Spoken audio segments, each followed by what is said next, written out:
In this presentation, we will explore the approach to diagnosis and managing venous thromboembolism. Venous thromboembolism encompasses two related conditions, deep vein thrombosis, DVT, and pulmonary embolism, PE. DVT refers to the formation of blood clots in the deep veins, usually in the legs, which can dislodge and travel to the lungs, leading to PE, a potentially life-threatening condition. When evaluating a clinical presentation that may suggest DVT or PE, it is crucial to consider a combination of factors. These include the patient's risk factors, physical examination findings, and relevant diagnostic tests. A 62-year-old patient presents to the clinic with a 3-day history of pain and swelling in his left calf. He recently underwent a total hip replacement surgery 2 weeks ago. He denies any chest pain, shortness of breath, or recent travel.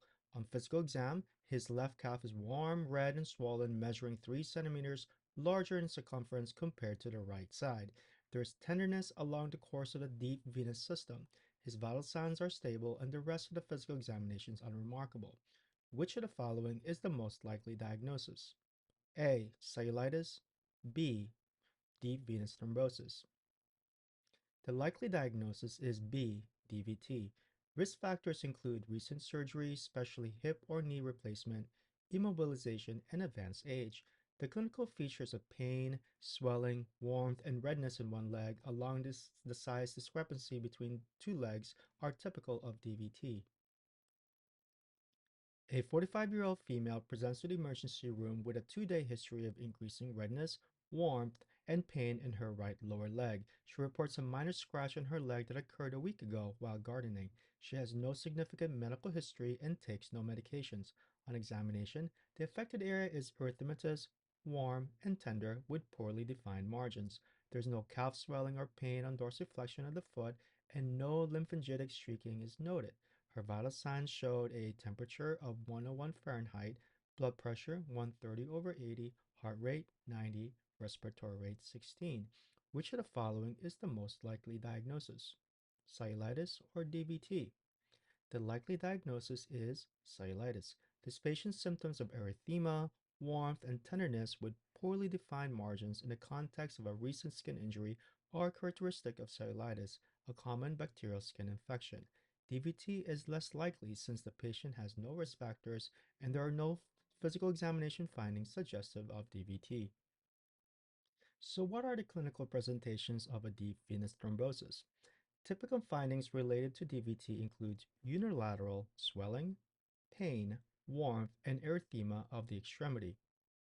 A 55-year-old female presents to the ER with sudden onset of shortness of breath and pleuritic chest pain that started 2 hours ago. She recently returned from a 12-hour flight 2 days prior. She smokes 10 cigarettes a day and is currently on oral contraceptive pills. On examination, her oxygen saturation is 92% on room air, heart rate 110, blood pressure 135/85, and respiratory rate of 28. The chest examination is unremarkable. There is no leg swelling or tenderness. An EKG shows sinus tachycardia with no ST changes. Which of the following is the most likely diagnosis? Acute asthma exacerbation, acute myocardial infarction, pneumonia, PE, or an anxiety attack. This patient presents with sudden onset of shortness of breath and pleuritic chest pain, which are symptoms of pulmonary embolism. Risk factors for PE in this patient include recent prolonged immobilization during a long flight and the use of oral contraceptive pills, both of which are known risk factors for venous thromboembolism. Additionally, her smoking history further increases her risk. So what are the clinical presentations of pulmonary embolism? Typical findings related to PE includes acute onset of shortness of breath at rest or with exertion and pleuritic chest pain. Risk factors for VTE include genetic factors. Among the hereditary risk factors for VTE, the most prevalent genetic abnormalities are factor V latent and prothrombin gene mutations. These mutations are responsible for approximately 50 to 60% of hereditary VTE cases. Factor V latent mutation leads to a form of factor V that is resistant to inactivation by activated protein C, resulting in a hypercoagulable state. The prothrombin gene mutation, specifically the G2021A variant results in increased plasma levels of prothrombin, which can contribute to excessive clot formation. As far as acquired risk factors, there is a wide array of acquired conditions and situations that can predispose a patient to VTE. Previous thromboembolic events are a strong predictor of future VTE, signifying an intrinsic risk in the patient. Major recent surgeries, especially orthopedic procedures or those requiring prolonged bed rest, markedly elevate the risk due to factors such as tissue injury and reduced blood flow from immobilization. Physical trauma and immobilization in general can similarly slow venous return and promote clot formation. Antiphospholipid antibodies present in conditions such as antiphospholipid syndrome interfere with normal clotting mechanisms and increase risk of thrombosis. Cancer is a well-documented risk factor for VTE. Malignancies, particularly pancreatic, ovarian, and brain cancers, are associated with a higher proclivity for thrombosis due to the production of procoagulant substances by the tumor cells. Additionally, hormonal changes during pregnancy and the use of oral contraceptives can alter coagulation pathways, thus increasing the risk. Finally, myeloproliferative disorders, which involve the overproduction of blood cells, can lead to abnormal clotting due to increased numbers and activity of platelets and other clotting factors. In a lower extremity DVT, a proximal DVT is a clot in the popliteal, femoral, or iliac vein, and distal DVT is a clot below the knee and the calf veins. Saddle pulmonary embolism is located at the bifurcation of the main pulmonary artery.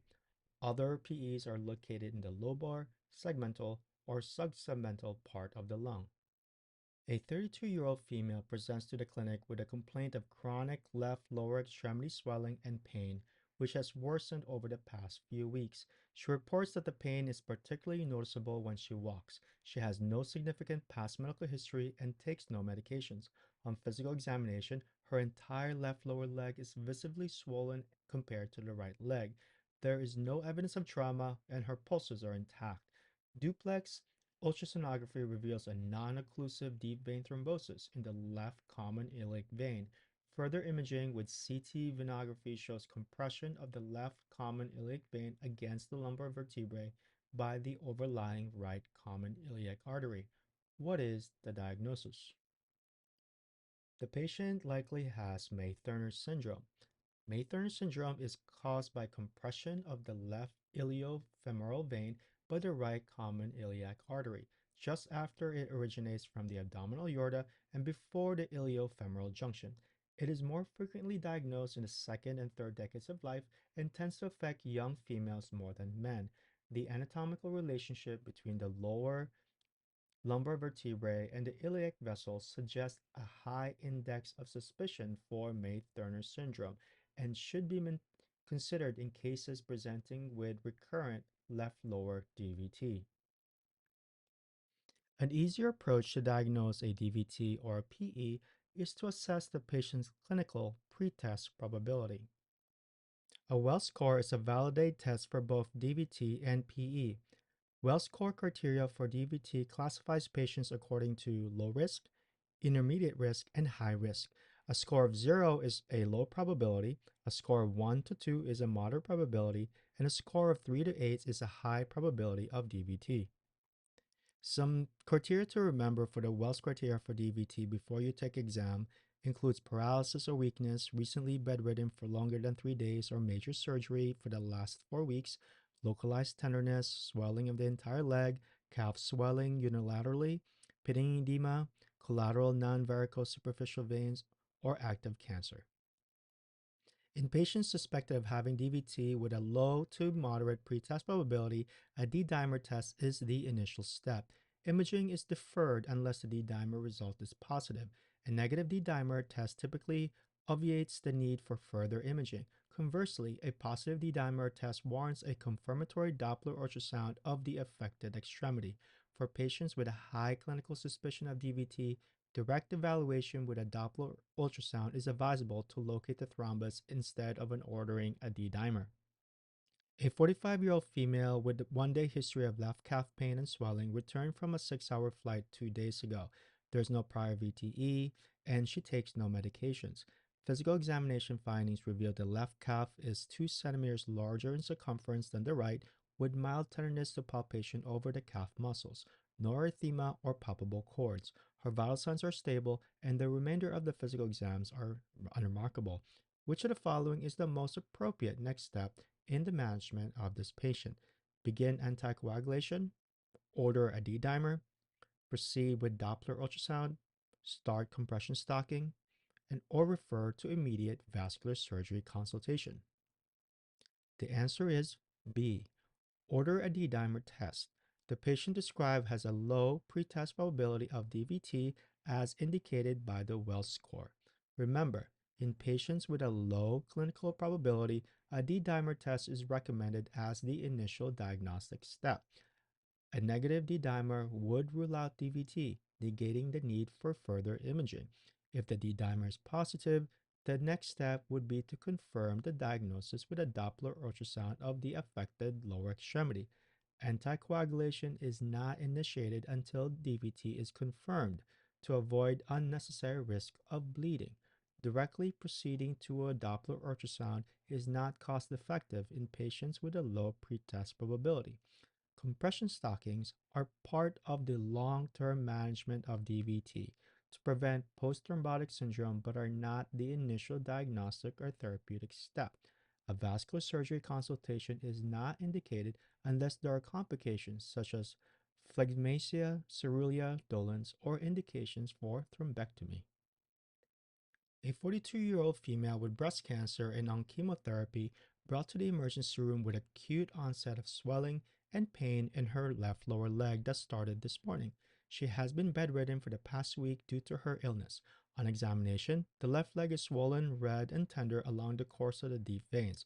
Her pulse is regular and her blood pressure is within normal limits. She has no history of bleeding disorders and is not on anticoagulation. Which of the following is the most appropriate next step in the diagnosis of this patient? D-dimer, begin anticoagulation with unfractionated heparin, prescribe compression stockings and schedules a follow-up visit, obtain a lower extremity venous Doppler ultrasound, perform contrast venography of the affected leg. The answer is D. Obtain a lower extremity venous Doppler ultrasound. For a patient with a high pretest probability of DVT, as indicated by a Wells score greater than or equal to 3, the most appropriate next step is to perform a diagnostic imaging, specifically a Doppler ultrasound of the lower extremity. This non-invasive test is highly sensitive and specific for DVT and can confirm the diagnosis so that appropriate anticoagulation therapy can be initiated. A D-dimer is less useful in this scenario because of a high clinical suspicion of DVT that warrants imaging regardless of a D-dimer results. Starting anticoagulation without imaging confirmation is not the best initial step. Compression stockings are part of DVT management but not a diagnostic test. And contrast venography is an invasive procedure and is no longer considered as first line due to availability of less invasive, highly accurate ultrasound imaging. The Wells criteria for PE is a clinical decision rule that has been developed to assess the probability of pulmonary embolism in a patient. It is a tool used by clinicians to determine the likelihood of a PE, which can then guide the necessity and urgency of further diagnostic testing. The criteria consists of a set of questions with associated points. Points are added and subtracted based on the presence or absence of certain signs, symptoms, and risk factors that are known to be associated with PE. These include factors such as clinical signs of DVT, an alternative diagnosis being less likely than PE, heart rate, recent surgery or immobilization, history of DVT or PE, hemoptysis, and malignancy. After the points are tallied, patients are classified into categories of PE likelihood. Low probability, scores less than 2. Moderate probability, score of 2 to 6, and high probability, score of more than 6. Alternatively, a simplified version of the Wells criteria, also called a modified Wells criteria, categorizes patients into two groups: PE unlikely, a score of less than 4, or PE likely, a score of more than 4.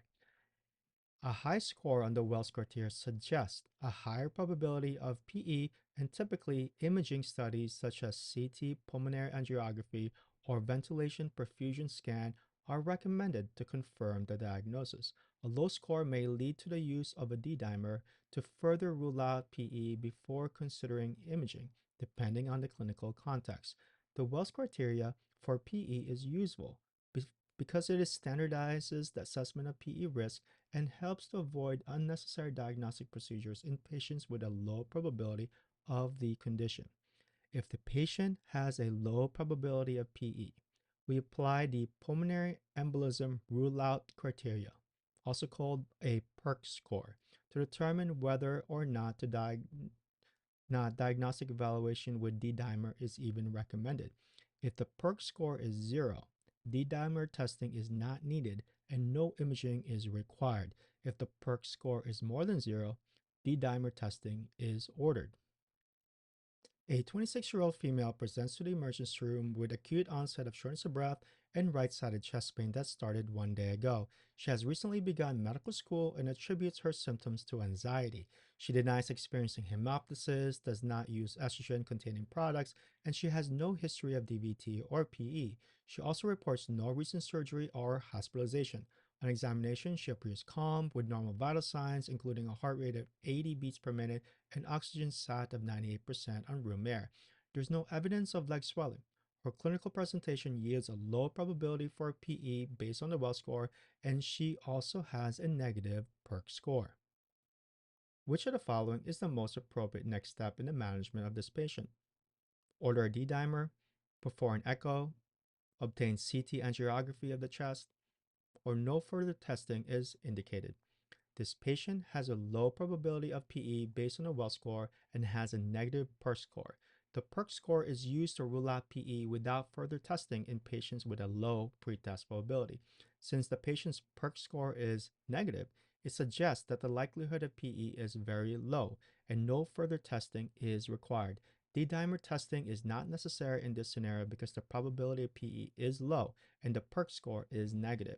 An echocardiogram and a CT angiography of the chest are higher level diagnostic tools that are used if there is a higher clinical suspicion of PE, or if the patient has a positive D-dimer or could not have the D-dimer due to high risk of VTE. Since the patient's clinical assessment points away from PE, these tests are not indicated. CT angiography is recommended in a patient with a high pretest probability for PE. The red arrow points to a thrombus. In this case, this is a saddle pulmonary embolism. A saddle pulmonary embolism is a large pulmonary embolism that straddles the bifurcation of the pulmonary trunk, extending into the right and left pulmonary arteries. It can cause right heart strain. CT angiography is minimally invasive, but it requires IV contrast and therefore contraindicated in patients with an eGFR of less than 30. Ventilation perfusion lung scan or VQ scan is recommended if the eGFR is below 30 or if IV contrast is contraindicated in a patient with a high pretest probability for PE. In VQ scan, tag albumin is injected to the pulmonary circulation and the patient inhales a tag gas.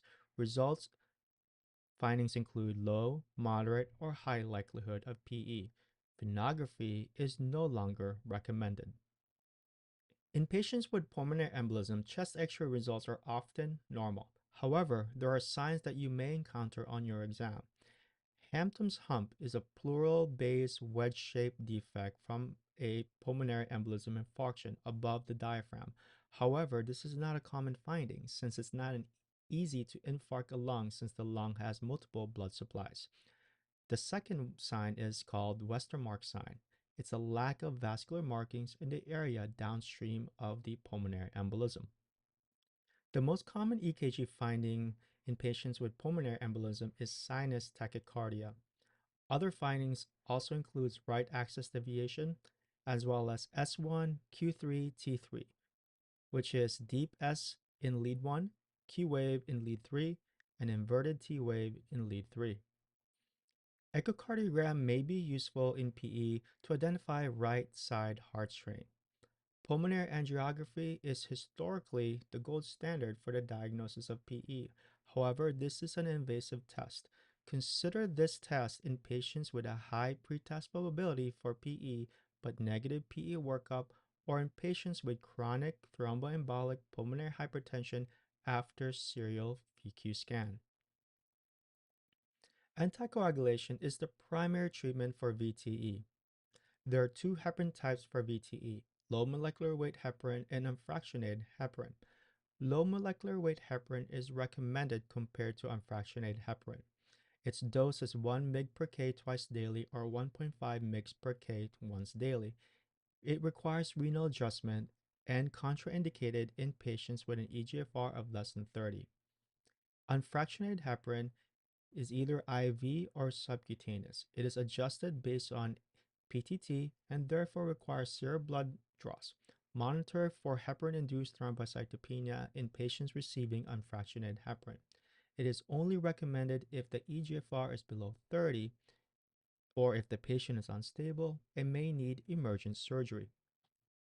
Fondaparinux is an alternative to low molecular weight heparin if low molecular weight heparin is contraindicated in patients with heparin-induced thrombocytopenia.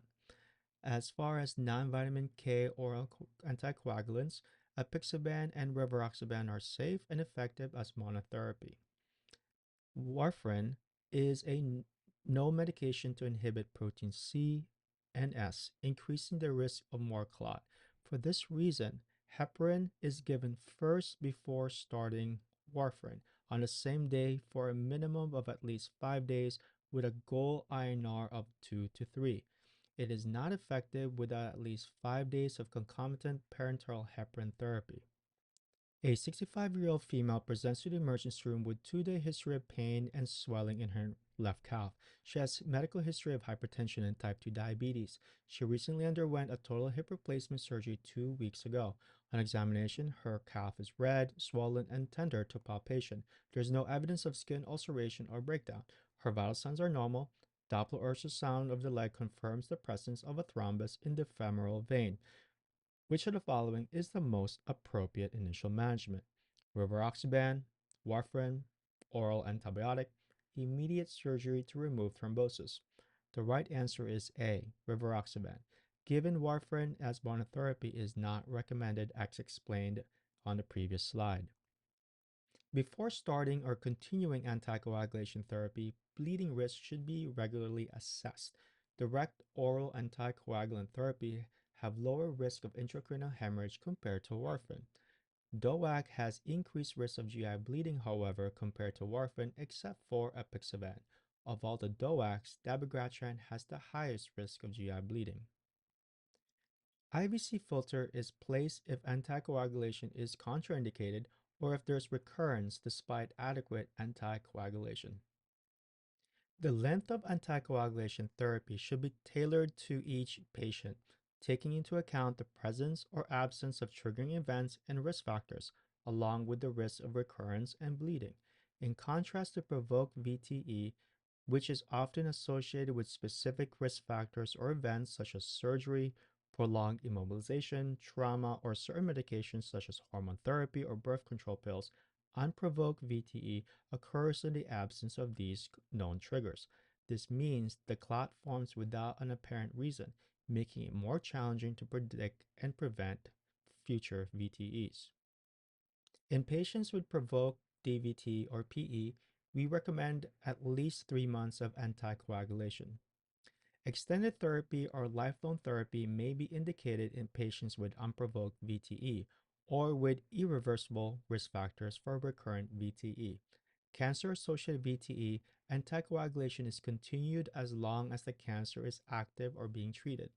Low molecular weight heparins or the new oral anticoagulants are the preferred medications. A 68-year-old female patient presents to your clinic for a follow-up after hospitalization for a DVT that occurred immediately following a total knee replacement surgery. She has been on anticoagulation therapy with rivaroxaban for 3 months. Her past medical history is significant for osteoarthritis, and she has no history of previous venous thromboembolism. The patient has no ongoing risk factors for thrombosis and has tolerated anticoagulation without any complications or bleeding events. She is concerned about the risk of continuing anticoagulation therapy and inquires about the duration of treatment. What is the most appropriate recommendation for the duration of anticoagulation in this patient with provoked DVT? Discontinue anticoagulation now, as she has completed 3 months of therapy. Continue anticoagulation for a total of 6 months. Extend anticoagulation indefinitely with periodic reassessment. Switch to aspirin therapy instead of anticoagulation, or continue anticoagulation for 12 months. The correct answer is A. Discontinue anticoagulation now, as she has completed 3 months of therapy. In cases of provoked DVT, particularly following surgery, a standard duration of 3 months of anticoagulation is usually sufficient if the risk factor for thrombosis is transient and has resolved, as in this case with her knee surgery. Continuing anticoagulation beyond this period in a provoked transient risk scenario usually does not provide additional benefit and may increase the risk of bleeding. Options B, C, D, and E are more appropriate for unprovoked or recurrent venous thromboembolism or in the presence of ongoing risk factors. A 52-year-old man presents to the clinic for a follow-up visit after being discharged from the hospital for a PE. He has been on anticoagulation for 3 months. He has no history of cancer, no previous VTE, and PE was unprovoked. His only other medical issue is well-controlled hypertension. He has no signs of bleeding and or other contraindications to continue anticoagulation. His lab values, including CBC and renal function, are normal. In managing this patient's PE, what is the most appropriate duration of anticoagulation therapy? Stop anticoagulation now, as he has completed 3 months of therapy. Continue anticoagulation for a total of 6 months. Extend anticoagulation indefinitely with periodic reassessment. Switch to aspirin therapy instead of anticoagulation, or continue anticoagulation for 12 months. The correct answer is C. Extend anticoagulation indefinitely with periodic reassessment. In patients with unprovoked PE and low or moderate risk of bleeding, extended anticoagulation therapy is recommended. This is due to the high risk of recurrence after discontinuing anticoagulation in unprovoked PE cases. The decision to continue anticoagulation therapy indefinitely should be reassessed periodically, considering the patient's bleeding risk and preferences. Options A, B, D, and E may not provide adequate protection against recurrent venous thromboembolisms in this patient. A 55-year-old man presents to the emergency department with acute onset of shortness of breath and chest pain that started 2 hours ago. He has a past medical history significant for obesity and hypertension. He returned from a long international flight 2 days ago. On examination, he is tachypnic, hypoxic with an oxygen saturation of 88% on room air, and his heart rate is 120 beats per minute. Blood pressure is 90/60. EKG shows sinus tachycardia, and bedside echocardiogram reveals right ventricular strain. What is the most appropriate next step in the management of this patient?